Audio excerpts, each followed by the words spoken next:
Welcome back. Still tuned in to News and Views with myself, Salailo Makwidiri. Today, we're going to be reflecting on a remarkable act of solidarity, a powerful swim connecting history, struggle, and liberation. 31 years after South Africa's first democratic elections, a group of activists swam from Robben Island to the Cape Town shoreline, a symbolic and physical tribute to the ongoing Palestinian struggle for freedom. And joining us now is Professor Kelly Gillespie, a friend and supporter of South African Jews for a Free Palestine.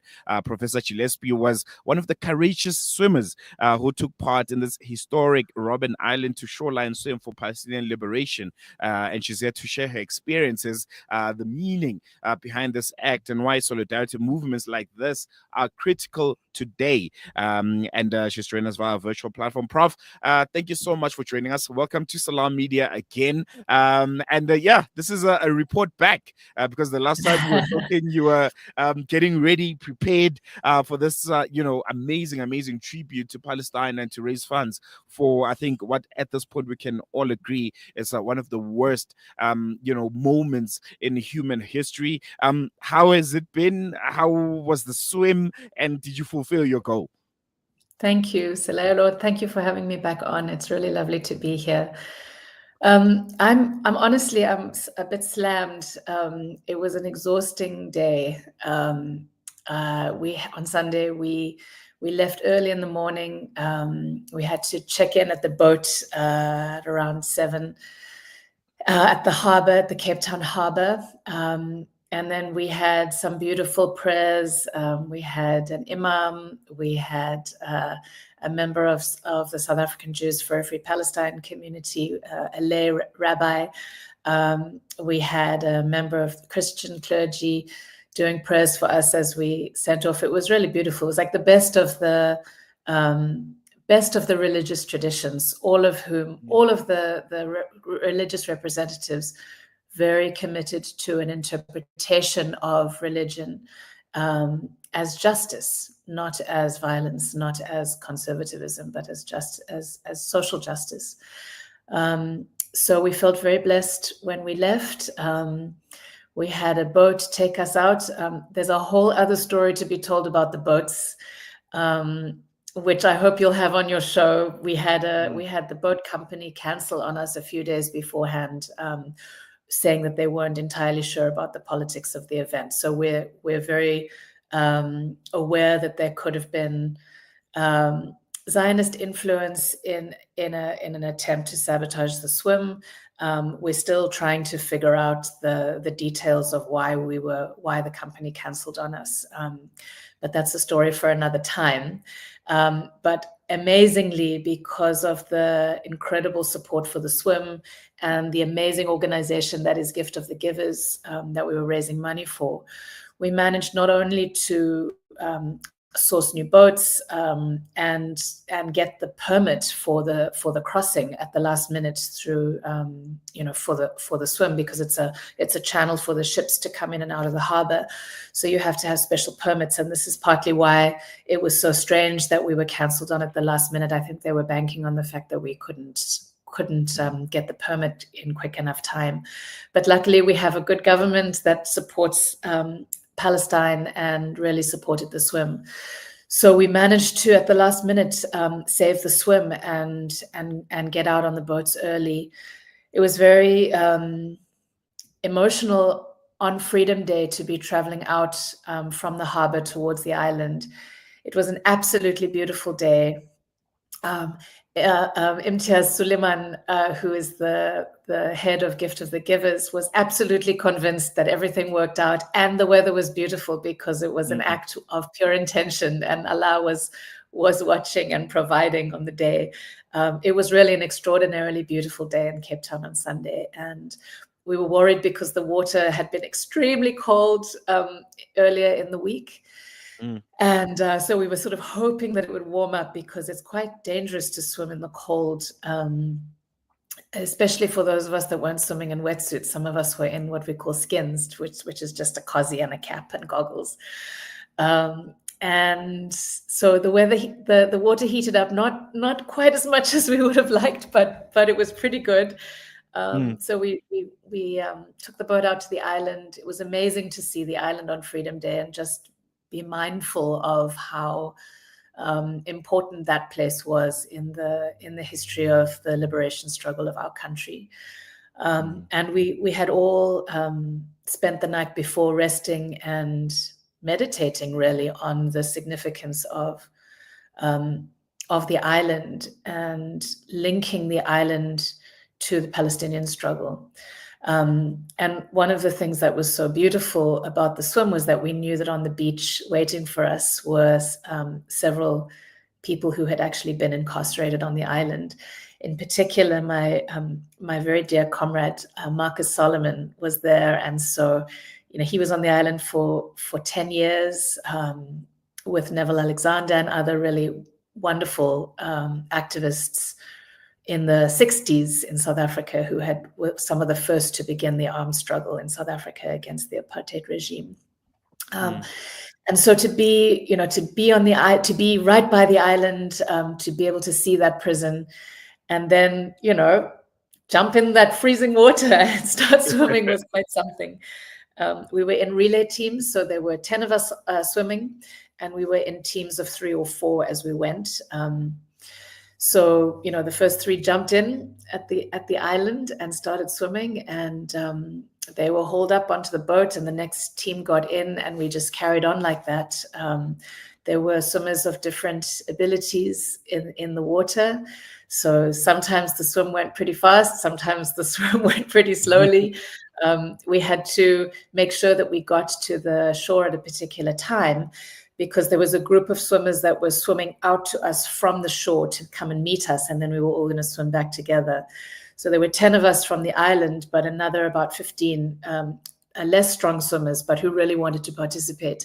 And so they came in from the shore to meet us. So we had to make sure we got there on time. So there were moments when we were like, we've got to hustle because we've got to get to shore. We were also aware that we'd ask people to come and meet us, and we didn't know how many people would be there, but we didn't want people to leave because we were taking too long. So we were hustling, and the last part of the swim, there were a lot of tired people on the boat, and it was also getting increasingly cold as we got to the shore. The temperature dropped about 2 degrees as we got closer to the shore. So it was about 12 degrees in the water when we got there. And just to give you a sense, at this time of the year, usually the crossings are done at this time of the year because the water on average is about 15 degrees. So 12 is pretty cold. And so I was the last one in the water doing the last leg. Wow. And I was getting colder and colder as I got to the shore. And I was really trying to, I was one of the strongest swimmers on the boat. And so I knew that it was kind of up to me in the end to make sure that we got there on time. So, we saw some seals at the end, which was quite beautiful. They were swimming with us. And I was just pulling and pulling and pulling, going as fast as I can. And it was really beautiful to see the other swimmers come and meet us. They had some sups and kayaks that were there that came with them. So, and when I don't think anyone would have seen this or heard about it yet, but when we finally met them, it was just me in the water, and then the people in the boat coming, and then the swimmers that came from the shore, and they just started chanting "Free, free Palestine" in the water, and it was so beautiful. The spirit was so beautiful in the water and on the boat. And then we all just swam in together, and then the waves eventually started to take us in. And there's this funny thing that swimmers always worry about whether our goggles will leak, especially in the sea, because salt water can be really destabilizing if it gets in your eyes. And so we're always very technically aware that we want our goggles not to leak. And so my goggles were doing fine the whole way, and I was feeling great. And then as soon as the waves started taking us in, and I looked up and I saw thousands of, get emotional just thinking about thousands of people on the shore waiting for us with Palestinian flags, and just this amazing spirit of not only welcoming us but really showing up for the people of Palestine and understanding the sacrifice of the swim and how important it was on our Freedom Day to link those struggles and to remember the politics of our own freedom struggle from the island, I just started, I burst into tears behind my goggles. And, there was this funny moment where I was like, the goggles are supposed to protect me from the salt water, and here I am filling up with tears inside the goggles. So I had to empty the goggles from the inside because of my tears, not from the sea. And it was amazing. The people came out so beautifully for us and for Palestine, and it was exhausting, but it was incredibly worth it. Yeah. No, definitely. I can almost, visualize it as you narrating that story, and I'm sure it was a really, really beautiful moment. Let's talk about the end goal of the swim. What was it, and have you guys achieved it? Have you guys achieved what you set out to do? I mean, I think definitely, there were several goals, and they're interestingly connected. The first was obviously to raise awareness of the relationship between our struggle history and the struggle for the freedom of Palestinians, and how these are deeply connected struggles. And we will never finish our own freedom struggle, which of course is unfinished in our own country as well. But the ongoingness of that struggle is connected to the freedom of Palestinians. So to use the opportunity of celebrating 31 years since the first democratic elections in South Africa to remind ourselves that our freedom is unfinished without the freedom and liberation of Palestine. And that message was really clear. And we heard back from Palestinian comrades and friends. People received that message and were extremely grateful for it. So I think in that sense, the job was well done.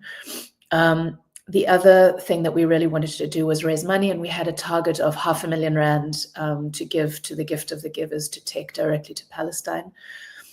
We have raised just over 600,000, so we met our target. And just so that your viewers know, we're keeping the fundraiser open until the 4th of May.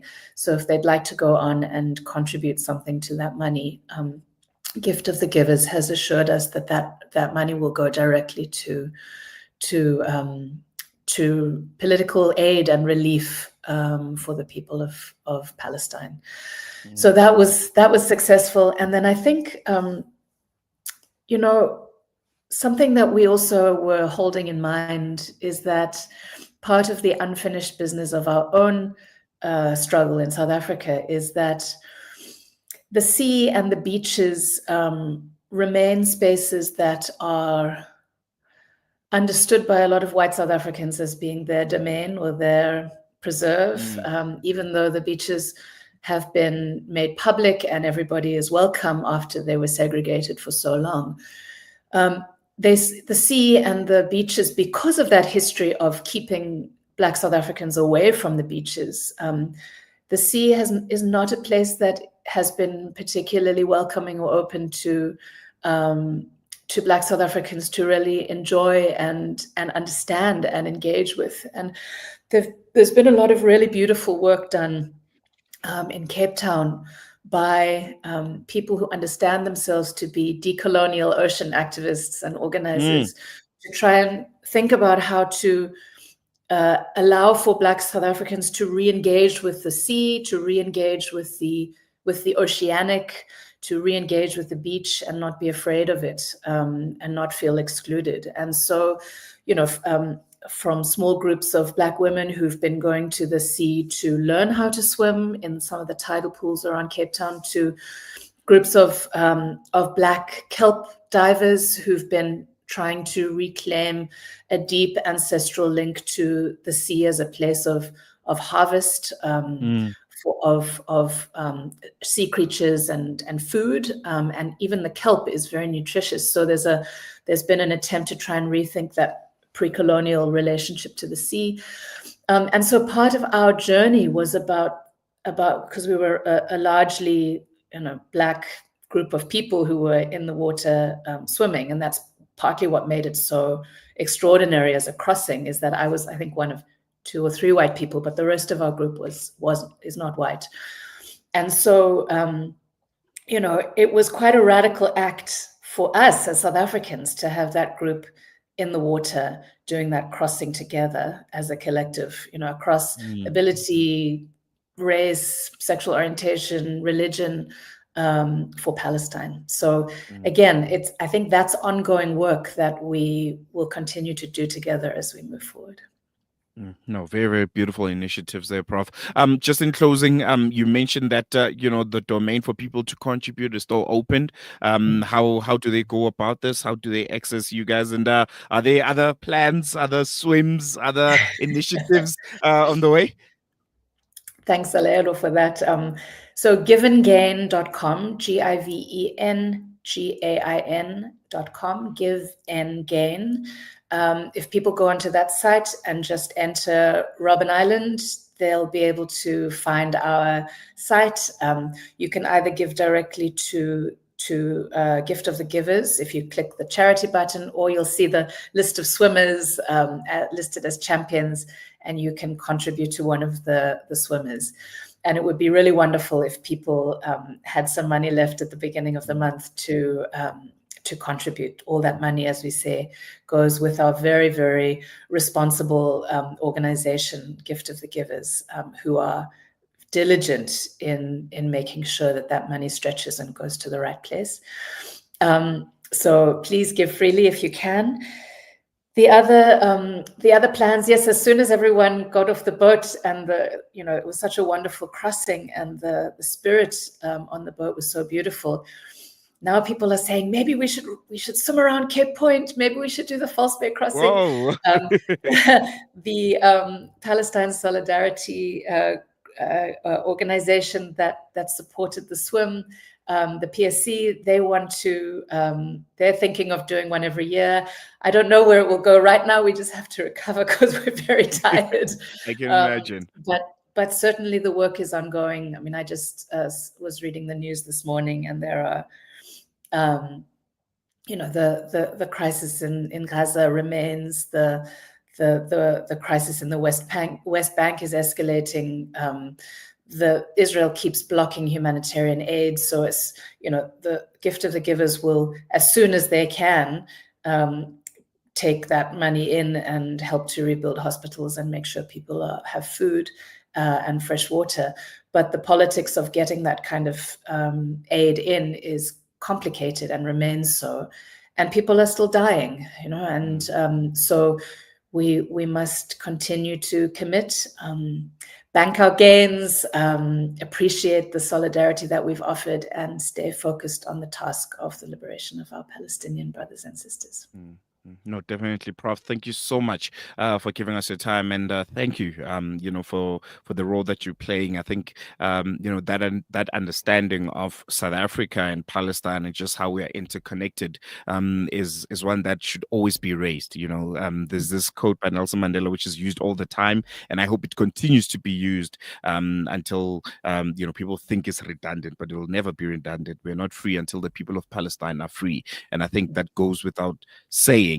That it's actions like the ones that you've undertaken, and the ones that we are very, very glad that we were able to share with you, and keep a keen eye on and see them unfold, that make sure that this quote by Nelson Mandela lives on. The people of Palestine see themselves in us. I speak to a lot of them, and they'll tell you we see ourselves in South Africans. I spoke to a doctor Australian doctor who just came from Gaza, and the first thing that he said when I mentioned that we're from South Africa and we'd like to chat to you, he's like, when you are in a lot of parts in Palestine, in Gaza, you'd see so many South African flags, you'd see so many pictures of Nelson Mandela. They love you guys there, and I think it's actions like that that reiterate that love. So really, thank you so much, and I hope we keep in touch. Really appreciate it. Thank you so much, Salo, and Salam alaikum to all of your guests, and have a wonderful day. There you go, Professor Kelly Gillespie. Yeah, beautiful, beautiful initiative. Awesome initiative. And I think it's actions like that that further reminds us of just how interconnected we are with Palestine, and just how South Africans have a bit more to do. There's an extra responsibility when it comes to advocating for the voices of the people of Palestine, their self-determination, and ultimately to expose Israel and all of the atrocities that are so well documented and ongoing genocide in the 21st century that is live streamed essentially. It's up to us as South Africans. Everyone else can come afterwards. We know the Arab countries and their silence and their complacency in this genocide. So the people of Palestine are essentially looking to us here on the tip of Africa to do their advocacy and to do their bidding. And yeah, it's actions like this from Professor Kelly Gillespie and her team who make sure that Nelson Mandela's quote is lived. It's a literal sense that's being it's become an action word, the fact that we're not free until the people of Palestine are free. So yeah, really interesting conversation. And there's that website you can go on to check some of the amazing work that they're doing for the people of Palestine and for South Africans. And yeah, you can donate, you can engage, and you can be a part of something that's bigger than all of us at this point. www.giveandgain.com and check out the amazing work that they're doing and contribute to Palestine in whatever way that you can. We're going to take a quick break. News and Views continues after this.